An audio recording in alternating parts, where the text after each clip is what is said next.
السلام عليكم ورحمة الله وبركاته. ازيكم حبايبي؟ يا رب جميعا ان شاء الله تكونوا بخير. وحشتوني جدا جدا. النهاردة طبعا يوم جديد من ايام شهر رمضان المبارك. ربنا يا رب كده يتقبل منا ومنكم صيامنا ويتقبل منا صالح الاعمال. النهارده كده حبيت ان انا اصور لكم فطارنا، وطبعا عملنا قلقاس زي ما انتم شايفين، بسله بالجزر والبطاطس، رز بالشعريه، والفراخ سلقناها وحمرناها عادي. طبعا انا صورت معاكم قبل كده قلقاس وبسله، بس النهارده حبيت ان انا اصوره معاكم علشان طبعا يبقى يوم كده من ايام رمضان شاركتكم فطاري. وطبعا علشان لو حد شاف الفيديو يستفاد منه. البنوتات اللي متجوزه اللي بتشوف ان القلقاس حاجه صعبه، النهارده هعمله معاكي بمنتهى السهوله، وكله في الخلاط او بالهاند بلندر هتعمليه، يعني مش هتتعبي خالص فيه، وهيطلع معاكي النتيجه تحفه زي ما انتم شايفين كده. الشوربه بتاعته جميله ولونها اخضر وحلوه جدا جدا. من مميزات شهر رمضان السنه دي ان هو جاي كل الخضار الحلو في السوق. انا عندي في الفريزر خضار مفرزاه، بس مش بطلعه دلوقتي. انا النهارده شاريه الخضار فريش وعاملاه فريش مش متفرز. اما اللي متفرز فانا شايلاه لوقت العوزه بقى ان شاء الله كده نحتاج له. طبعا هنا يلا بينا بقى نشوف الخطوات. انا هنا معايا الميه بتغلي، ميتين، ميه للقلقاس وميه للشوربه بتاعتي. والفراخ بتاعتي غسلها حلو جدا جدا. بعمل ايه في الفراخ بعد ما بغسلها وانضفها واشيل منها اي زوايد واي زفاره؟ وبقوم جايه نقعاها في ملح وليمون، 3 ليمونات حلوين كده، وكبشه ملح حلوه، وانقعهم فيها. تسحب كل، تلاقي الميه لونها غير معاكي، تسحب كل الدم اللي جواها. تقومي جايه ماسكاها شطفاها شطفه حلوه مره واتنين وتلاته، وتدعكيها بملح وليمون تاني. وبعد كده اشطفي بقى وكلي يا ست الكل. والله العظيم ما بحط طحينه ولا بحط دقيق، وبتطلع معايا الشوربه جميله جدا، وبتطلع ما فيش اي زفاره خالص. عمري ما طلعت فراخ الحمد لله زفره. السلاح القوي لاي زفاره هو الليمون والملح. طبعا هنا بقى انا جبت الفراخ، انا خليتها في البيت، خدت الوراك بتاعتها والاكتاف، واخدت الصدور عملتها بانيه، هعملها معاكم في اكله ثانيه. لكن هنا خدت الوراك بتاعتها، ما بشتريش خلاص بانيه من بره خالص. البانيه طبعا غالي، ولما بتشتريه لوحده ب 170 وب 180، فبلاش بقى بانيه خلاص. احنا نجيب ونمسك الفراخ بتاعتنا نخليها في البيت. تمام. هنا بقى هنشيل الريم، ومعايا ايه؟ معايا بصلايه. طبعا نزلت ببصلايه كده، شقها 4/4. وهنا معايا بصلايه صغيره، حطيت عليها ايه؟ فلفل اسود، حبهان مطحون، ورق لورا، مكعبين من المرق، علشان المرق بيدي طعم حلو كده للشوربه. لو مش حابه تضيفيه ما تضيفوهوش. وطبعا حطيت رشه جوز الطيب. لو ما عندكيش جوز الطيب مش ضروري، يعني لو ما عنديش مش بحط، بس انا بالصدفه عندي جوز الطيب. تمام. نزلت بقى بده كله، اي ريم طلع شيلته طبعا من على الوش. هنا القلقاس بعد ما خرطته غسلته تحت الحنفيه، وهو لسه ما عملتش فيه اي حاجه، انا بغسله. وبعد كده باخده بحطه بقى في ميه سخنه، واعصر عليه ليمونيه كامله. ليه ليمونيه؟ علشان الليمونيه دي بتخلي الماده اللزجه بتطلع معايا على الوش بسهوله، وفي نفس الوقت بتخليهولي يبقى لونه فاتح وحلو كده ومفتح وابيض وزي الفل. تمام. هناخده غلوه واحده. قلقاس الشتا يا جماعه ما بيستحملش النار. هناخده غلوه واحده، وبعد ما ياخد الغلوه وتلاقي الريم كده طالع على الوش، هنروح على الحنفيه نغسله غسله حلوه، وندعكه دعكه حلوه على قد ما ايدك تستحمل سخونيته. بصوا كده، انا ببرد النار شويه علشان ايدي تستحمل السخونيه. بمسكه دعكه بقى كده وانزل منه الماده اللزجه. في ناس بتقول ان هي بتعمله بالماده اللزجه، لا بصراحه انا مش بتقبله كده خالص. فشوفي انت بقى انت بتحبي ايه. بعد ما غسلته الغسله الحلوه دي، خدت مقدار من الشوربه، صفيتها من البصل وكل اللي فيها، ورحت جايه حاطه فيها القلقاس. مش هشغل عليه النار دلوقتي، وخليه كده في الشوربه بتاعتك السخنه دي، وما تشغليش النار دلوقتي خالص. احنا مش عايزين القلقاس يتهري، وعايزينه يطلع كده جميل يقعد معانا حلو، حتى لو هتاكليه تاني يوم. نزلت هنا بقى بالسلق بعد ما قطفته كويس وغسلته، وحزمه من الكزبره واحده. انا كان معايا 3 حزم من الكزبره، خدت حزمه واحده. دي هضربها مع السلق، وزي ما انتم شايفين كده بالهاند بلندر بقى في الخلاط. حطيت مغرفتين من الشوربه عشان يحركوا لي الدنيا. ومفيش هاند بلندر يبقى في الخلاط، مفيش ده او ده. انا كنت بعمله بالمخرطه لما ما كانش عندي. بص بقى، مسكته صفيته السلق، خدت منه الميه الخضراء بتاعته ونزلت بيها على الشوربه. والتفل بتاع السلق او العصاره بتاعت السلق اللي هي الخلاصه بتاعته سايبينها بقى كده، دي اللي هنحمرها. تمام. نزلت بقى هنا وشغلت النار عليه، هخليه يغلي غلوه واحده مع الشوربه بتاعته، وبعد كده هطفي برده تاني عليه، ونحط رشه فلفل اسود كده. انا نقلته العين التانية علشان نشتغل بقى نعمل السلق. تمام. طبعا الخلاصه اللي انتوا شفتوها في الطبق التاني دي هاخد بقى قطعه من الزبده. عندك بقى سمنه بلدي تمام، عندك زبده، انا كان عندي زبده فرن فبيبقى طعمها حلو جدا في الاكل. ولو ما عندكيش زبده، اي نوع سمنه يا ست الكل اللي ربنا ميسرهولك واللي متاح تحت ايدك اعملي بيه. ما توقفيش نفسك وتقولي انا ما عنديش سمنه بلدي يبقى مش هعمل، لا، اعملي باللي ربنا ميسرهولك.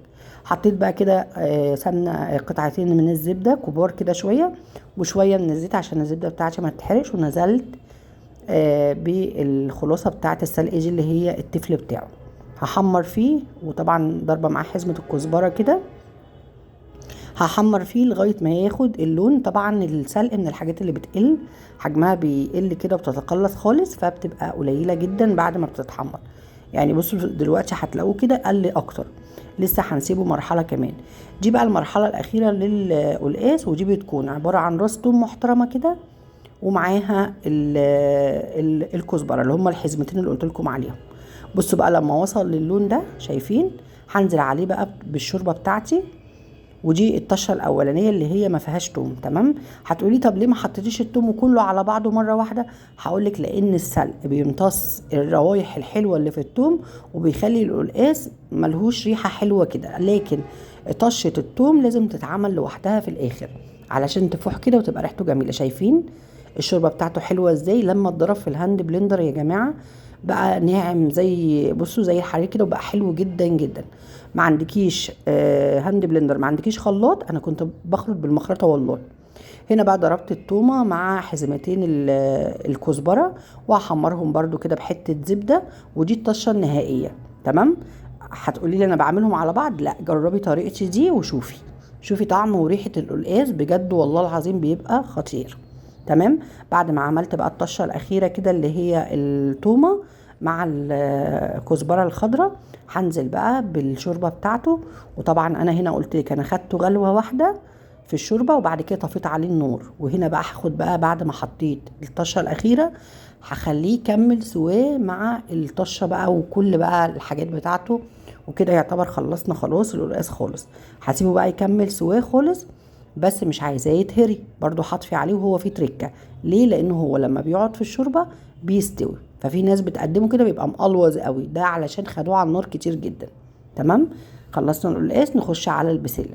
هنا حطيت قطعه من الزبده وشويه من الزيت، ونعمت البصلايه كده فرمتها جامد، لان انا عندي ابني ما بيحبش البصل ظاهر في الطبيخ، طبعا صايم، فلازم اعمله الحاجه اللي هو بيحبها. تمام. وضربت طماطم، خدتها الاول سبكتها على البوتاجاز، ضربتها بالهاند بلندر، صفيتها وخدتها كده حطيتها على البصلايه. تمام.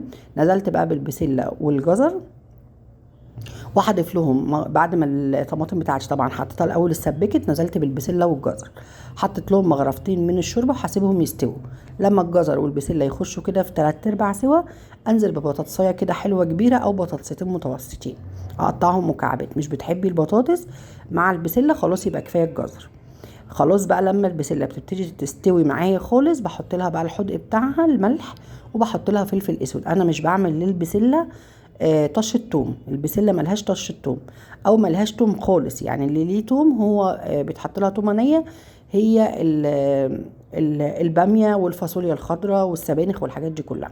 لكن البسله هي رشه بس فلفل اسود على الوش زيها زي اللوبيا. هنا بقى نعمل شويه الرز، وحبيت ان انا برضو اشارككم الرز كده علشان يبقى متفلفل معاكي وجميل. حمر بقى الشعريه، حطيت حته زبده ومعاها شويه زيت. على كيلو الرز بحط ربع كيلو من الشعريه. تمام. بيطلع كده متناسبين جدا مع بعض. هحمر بقى كده الشعريه وانزل عليها بالرز بعد ما غسلته، رز مغسول كده ومتصفي يا جماعه. انزل عليه وارش بقى الملح بتاعي، واحط عقد الميه. قد ايه الميه؟ انا حاطه كده ميه من الكتل.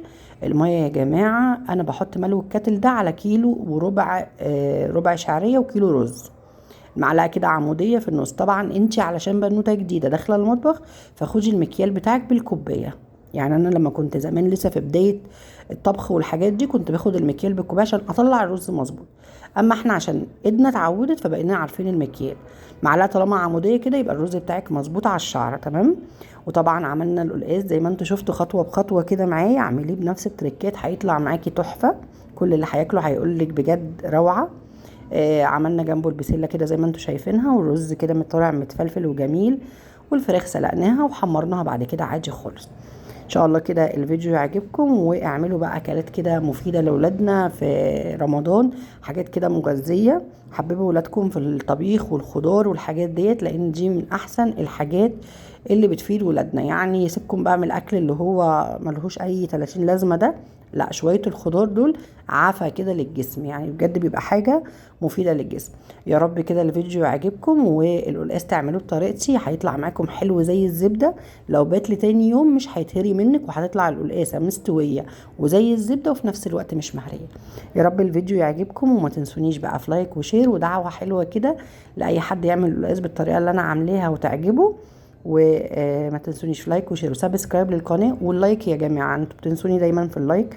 بلاقي مشاهدات على الفيديو كده بس ما بلاقيش لايكات، فما تنسونيش في اللايك. بشكركم جدا، والسلام عليكم ورحمة الله وبركاته.